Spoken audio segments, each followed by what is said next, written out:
Hi everybody. So we'll continue with numerical methods today, and we will look at the wave equation now. Okay.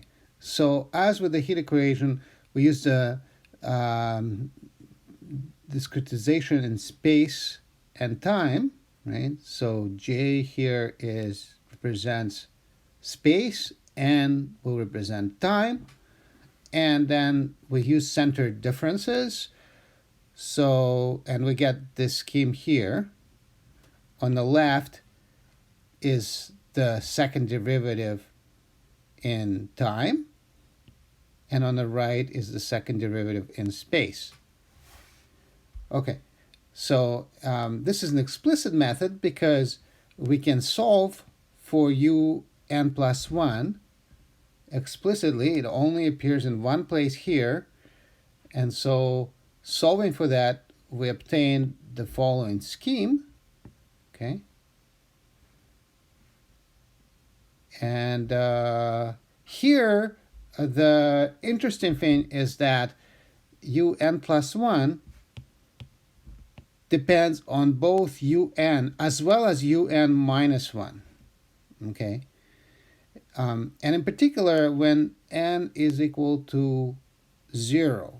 So if I want to solve for u1, okay, so to compute u1, you see that you would get that un minus 1 here would become u minus 1, right? So u1 depends on u minus 1, which is like negative time. So what does that mean? Okay, so in other words, if we can compute u1, then we can compute u2 and u3 no problem, because u2 will only depend on u0 and u1, which is positive. But u1 depends on this u negative 1, which should be interpreted as a shadow point. Okay. So now, how do we deal with u negative 1? Well, this will be determined by the initial conditions. And we have two initial conditions: the position u and the velocity ut at t equal to 0. Okay?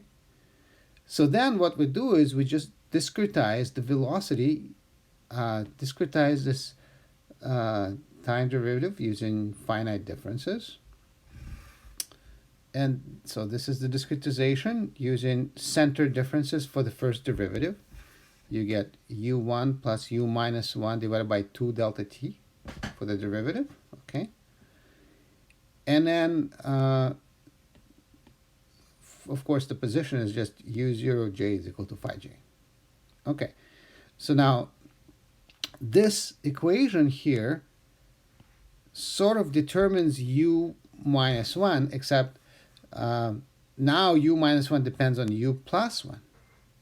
But what we can now do is we take this, right, and we plug it into, so let's take the our scheme and set in a scheme n equal to 0, right? If we set n equal to 0, then we get this equation here, right? And then if I now simply, and then here you have u of uj of minus 1, and now I plug in this formula for uj of minus 1 here. Okay, and then I get this. And now I can solve for uj1, right? And I obtain the following formula. So, in conclusion, the initial conditions for the velocity in conjunction with the numerical scheme itself. So this equation here, together with the numerical scheme for n equal to 0, right, together gives me the equation for u1 right here. Okay. So now that I have, and now that I have u1, I can get all the rest of them. So let's have a look at an example. Okay. Let's take an initial condition in the form of a tent, sort of a pseudo tent function. So this phi j looks like something like that, right? Kind of like a tent function that we've looked at before. And let's take the initial velocity to be 0. Okay. And so then let's discretize. And also we need to take S here in the numerical scheme, which is the ratio of delta t over delta x squared. So let's take that S equal to 1. So delta t equal to delta x, okay? So we do that. And then in that case, so then the equation for u1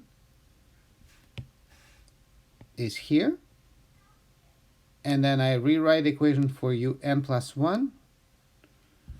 This equation here with S equal to 1. I get this equation here, okay? And now I simply apply this. So starting with u0 here, okay? Let's compute u1. So u1 is just the average of the two neighbors. So for example, this entry here would be the average of those two entries, right? This entry here would be the average of those two entries, etc. Okay? So that's u1. That's using this formula here. And then for subsequent times, for example, u2, we use this formula here. So for example, this entry here, 0, what do? We take the two neighbors, add them together, right?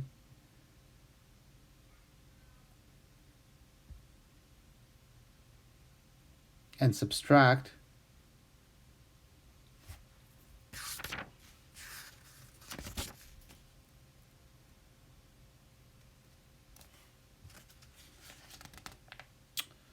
okay, and subtract, sorry, and subtract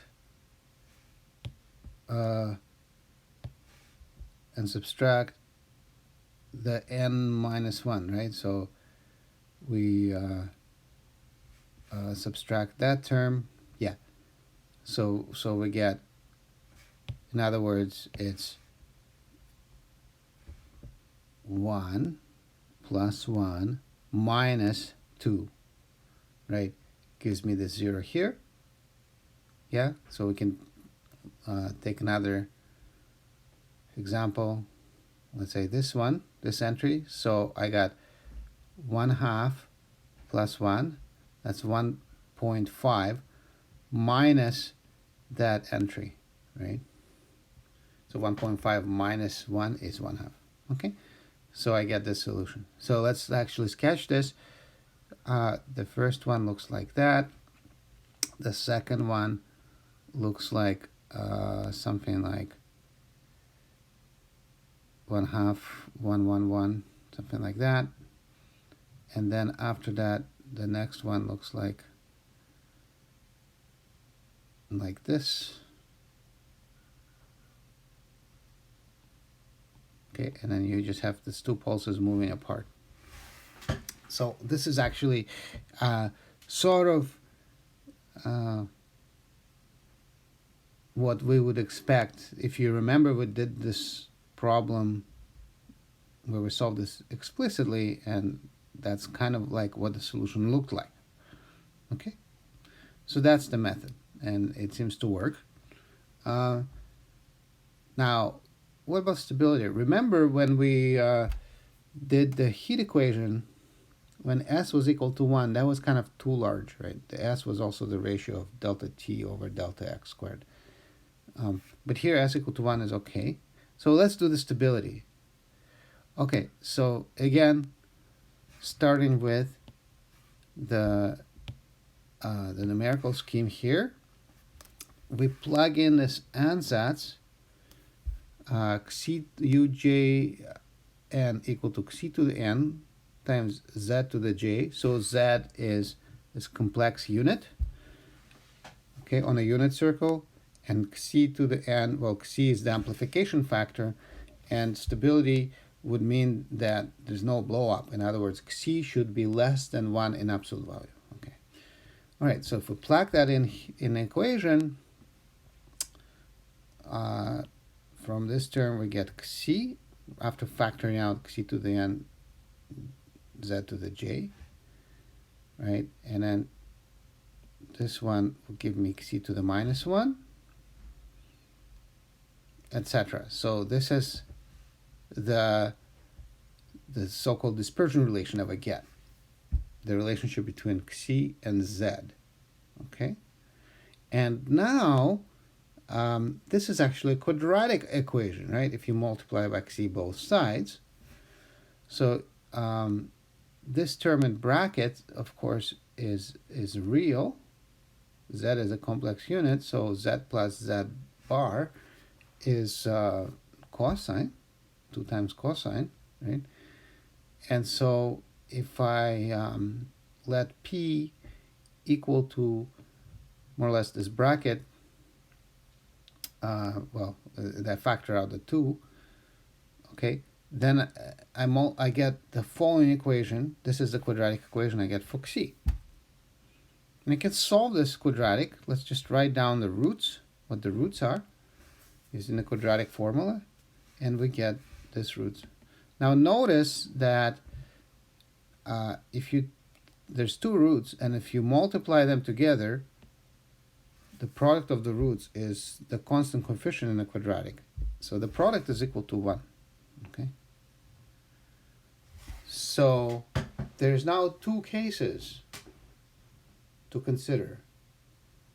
Either you have purely real roots in a quadratic when discriminant is positive, right?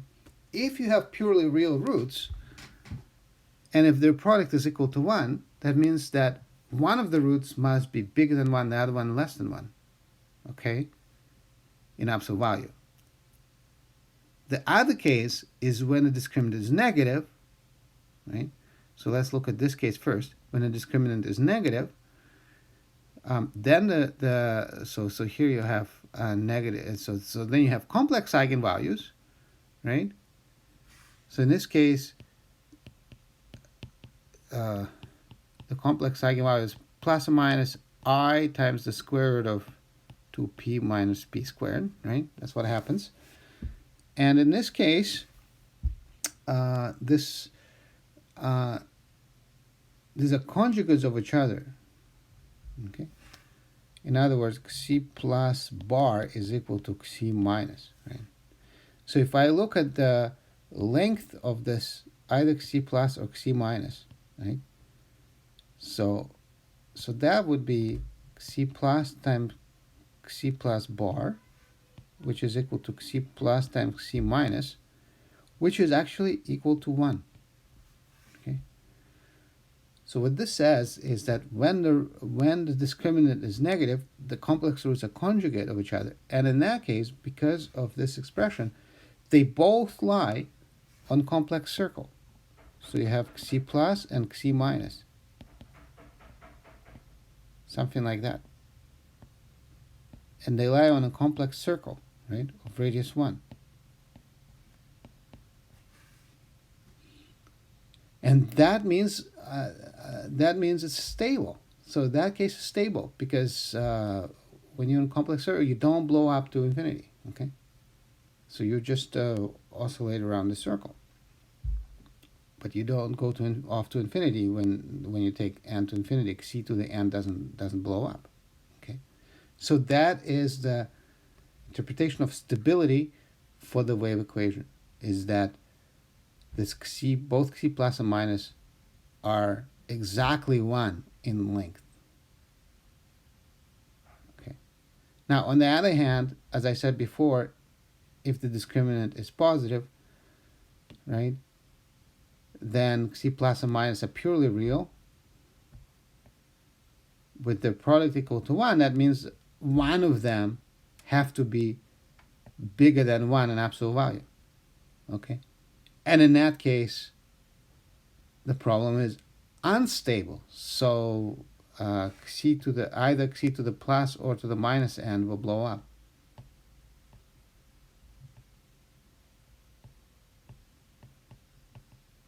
Okay? Right? So that gives us a stability threshold, namely that the discriminant must be negative. Right? And remember what this P is. P is here, right? So P is between 0 and minus 2s. P is negative, actually. So if I solve for P, that means P squared is less than or equal to minus 2P. Or if I, since P is negative, when I divide by P, I have to, I get this. Okay. And so that means that S should be at most 1. And that's the stability criterion for the wave equation. So when this criterion is satisfied, when this ratio delta t over delta x is at most 1,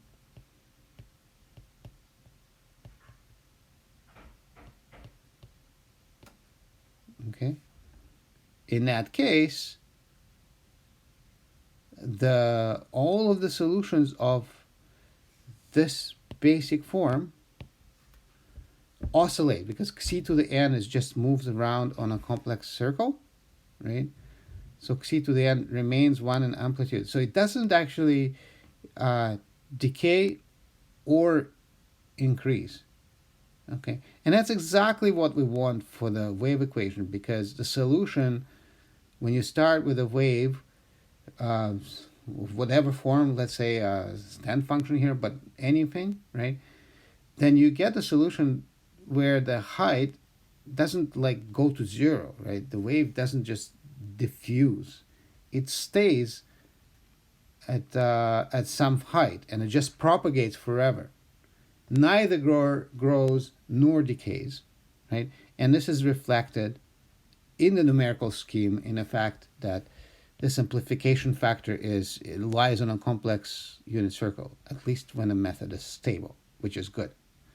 Okay, so that's it for this round.